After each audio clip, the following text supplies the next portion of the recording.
The making of a Prime Minister. मुश्किलों का अंबार है, वही तो मेरे हौसलों की मीनार है। हिंदुस्तान में दो प्रधान दो निशान नहीं चलेंगे। अगर इतनी ताकत ये पाकिस्तान के खिलाफ लगा दे तो आतंकवाद आसान हो गया। हम चुनौतियों से टकरा रहे हैं। सर्जिकल स्ट्राइक और एयर स्ट्राइक करके नए भारत के सामर्थ्य का संदेश भी दे दिया है। तुम उठो, तिरंगा लहरा दो। जननायक नरेंद्र मोदी के 20 वर्ष पुराने भाषणों पर आधारित एक बेहद लोकप्रिय कार्यक्रम। क्या कहते हैं नरेंद्र मोदी?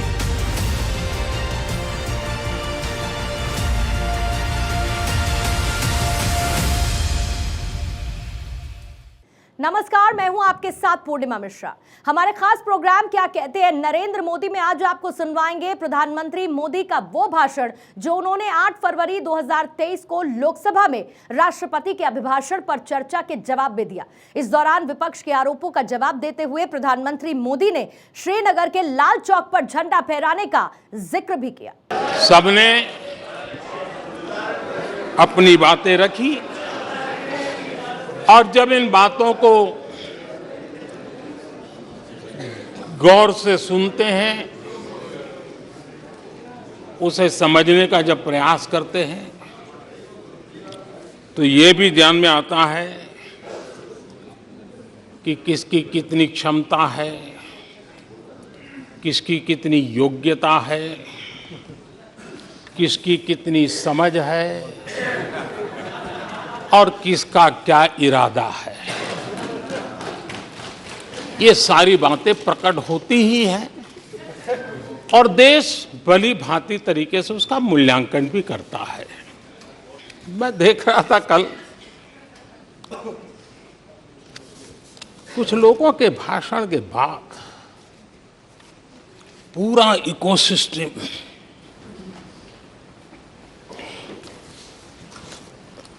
समर्थक उछल रहे थे और खुश होकर के कहने लगे, ये हुई है। सदस्य, मैं अंतिम बार बोल रहा हूं, आप सीट पर बैठे बैठे नहीं बोले, आप वरिष्ठ सदस्य हैं और कोई शब्दों को नहीं गलत। आप चुप रहिए।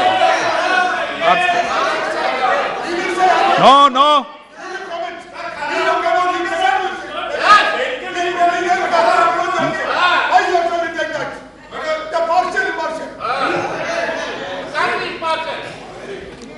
पूरा इकोसिस्टम उछल रहा था और कुछ लोग तो खुश होकर के कह रहे थे, ये हुई ना बात।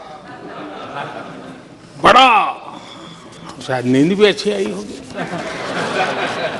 शायद आज उठ भी नहीं पाए होंगे।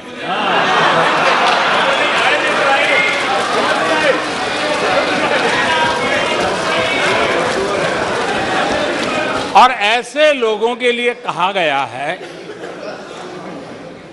बहुत अच्छे ढंग से कहा गया है, ये कह कर के हम, ये कह कर हम दिल को बहला रहे हैं, ये कह के हम दिल को बहला रहे हैं। वो अब चल चुके हैं, वो अब चल चुके हैं, वो अब आ रहे हैं। माननीय अध्यक्ष जी, 100 साल में आई हुई ये भयंकर बीमारी, महामारी, दूसरी तरफ युद्ध की स्थिति, बटा हुआ विश्व, इस स्थिति में भी, इस संकट के माहौल में भी देश को जिस प्रकार से संभाला गया है, देश जिस प्रकार से संभला है, इससे पूरा देश आत्मविश्वास से भर रहा है, गौरव से भर रहा है। आदरणीय अध्यक्ष जी, चुनौतियों के बिना जीवन नहीं होता है। चुनौतियां तो आती हैं, लेकिन चुनौतियों से ज्यादा सामर्थ्यवान है 140 करोड़ देशवासियों का जज्बा। 140 करोड़ देशवासियों का सामर्थ्य चुनौतियों से भी ज्यादा मजबूत है, बड़ा है और सामर्थ्य से भरा हुआ है। निराशा में डूबे हुए कुछ लोग इस देश की प्रगति को स्वीकार ही नहीं कर पा रहे हैं। उन्हें भारत के लोगों की उपलब्धियां नहीं दिखती है। अरे 140 करोड़ देशवासियों के पुरुषार्थ और प्रयास का परिणाम है, जिसके कारण आज दुनिया में डंका बजना शुरू हुआ है। उन्हें भारत के लोगों के पुरुषार्थ और परिश्रम से प्राप्त उपलब्धियां उनको नजर नहीं आ रही हैं। माननीय अध्यक्ष जी, पिछले 9 वर्ष में भारत में 90,000 स्टार्टअप्स, और आज स्टार्टअप की दुनिया में हम दुनिया में तीसरे नंबर पर पहुंच चुके हैं। एक बहुत बड़ा स्टार्टअप इकोसिस्टम आज देश के टायर 2, टायर 3 सिटीज में भी पहुंच चुका है। हिंदुस्तान के हर कोने में पहुंचा है। भारत के युवा सामर्थ्य की पहचान बनता जा रहा है। माननीय अध्यक्ष जी, इतने कम समय में और कोरोना के विकट कालखंड में 108 यूनिकॉर्न बने हैं, और एक यूनिकॉर्न का मतलब होता है उसकी वैल्यू 6-7 हजार करोड़ से ज्यादा होती है। ये देश के नौजवानों ने करके दिखाया। माननीय अध्यक्ष जी, आज भारत दुनिया में मोबाइल मैन्युफैक्चरिंग में दुनिया में दूसरा बड़ा देश बन गया है। घरेलू विमान यात्री, डोमेस्टिक एयर ट्रैफिक में आज विश्व में हम तीसरे नंबर पर पहुंच चुके हैं। देश में हर स्तर पर, हर क्षेत्र में, हर सोच में आशा ही आशा नजर आ रही है।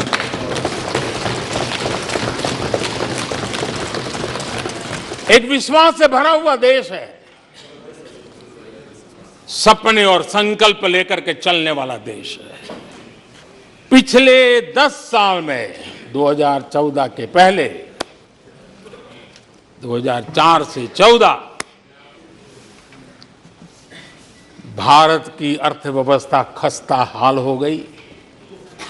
निराशा नहीं होगी तो क्या होगा?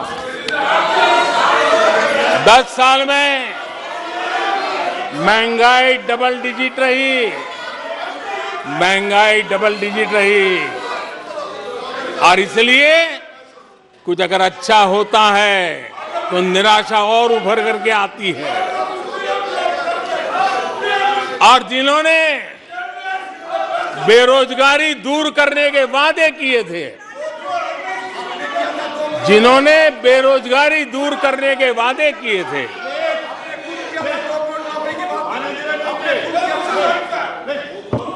माननीय अध्यक्ष जी, एक बार जंगल में 2 नौजवान शिकार करने के लिए गए, और वो गाड़ी में अपनी बंदूक नीचे उतार करके थोड़ा टहलने लगे। उन्होंने सोचा कि थोड़ा अभी आगे चलना है तो थोड़ा जरा हाथ पैर ठीक कर ले, लेकिन गए थे तो बाघ का शिकार करने के लिए, और उन्होंने देखा आगे जाएंगे तो बाघ मिलेगा। लेकिन हुआ ये कि वहीं पर बाघ दिखाई दिया। अभी नीचे उतरे थे, अपनी गाड़ी में बंदूक वहीं पड़ी थी। भाग दिखा करे क्या? तो उन्हें लाइसेंस दिखाया कि मेरे पास बंदूक का लाइसेंस है।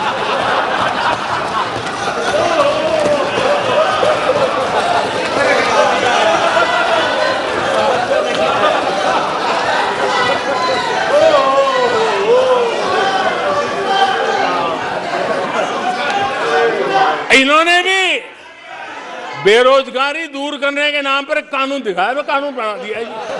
अरे देखो कानून बना दिया है। ये इनके तरीके से पल्ला झाड़ दिया।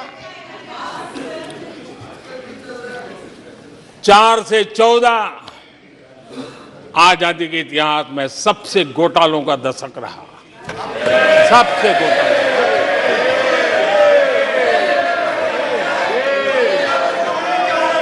वही 10 साल यूपीए के, वो 10 साल कश्मीर से कन्याकुमारी, कश्मीर से कन्याकुमारी,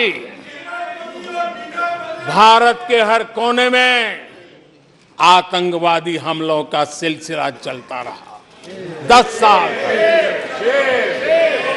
हर नागरिक असुरक्षित था।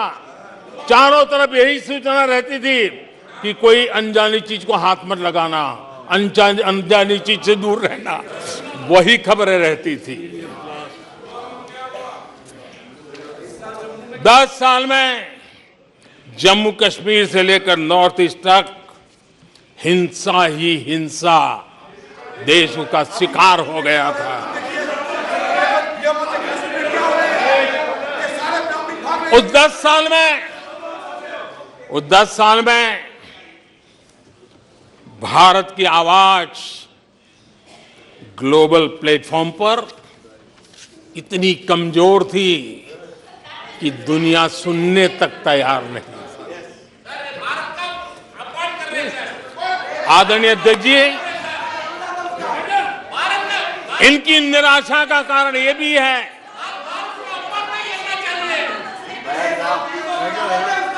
आज जब देश की क्षमता का परिचय हो रहा है, 140 करोड़ देशवासियों का सामर्थ्य खिल रहा है, खुल करके सामने आ रहा है। लेकिन देश का सामर्थ्य तो पहले भी था, लेकिन 4 से लेकर 14 तक इन्होंने वो अवसर गंवा दिया। और यूपीए की पहचान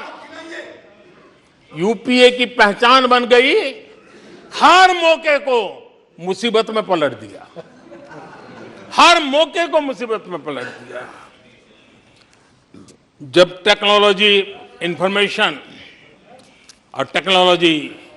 इंफॉर्मेशन का युग बड़ी तेजी से बढ़ रहा था, उछल रहा था, उसी समय ये 2G में फंसे रहे, मौका मुसीबत में। सिविल न्यूक्लियर डील हुआ, जब सिविल न्यूक्लियर डील की चर्चा थी, तब ये कैश फॉर वॉट में फंसे रहे। ये खेल चले। आदरणीय अध्यक्ष जी, 2010 में कॉमनवेल्थ गेम्स हुए। भारत को दुनिया के सामने, भारत की युवा सामर्थ्य को प्रस्तुत करना एक बहुत बड़ा अवसर था, लेकिन फिर मौका मुसीबत में, और CWG घोटाले में पूरा देश दुनिया में बदनाम हो गया। The making of a prime minister. मुश्किलों का अंबार है, वही तो मेरे हौसलों की मीनार है। हिंदुस्तान में 2 प्रधान 2 निशान नहीं चलेंगे। इतनी ताकत ये पाकिस्तान के खिलाफ लगा दे तो आतंकवाद आसान हो गया। हम चुनौतियों से टकरा रहे हैं। सर्जिकल स्ट्राइक और एयर स्ट्राइक करके नए भारत के सामर्थ्य का संदेश भी दे दिया है। तुम उठो, तिरंगा लहरा दो। जननायक नरेंद्र मोदी के 20 वर्ष पुराने भाषणों पर आधारित एक बेहद लोकप्रिय कार्यक्रम क्या कहते हैं नरेंद्र मोदी।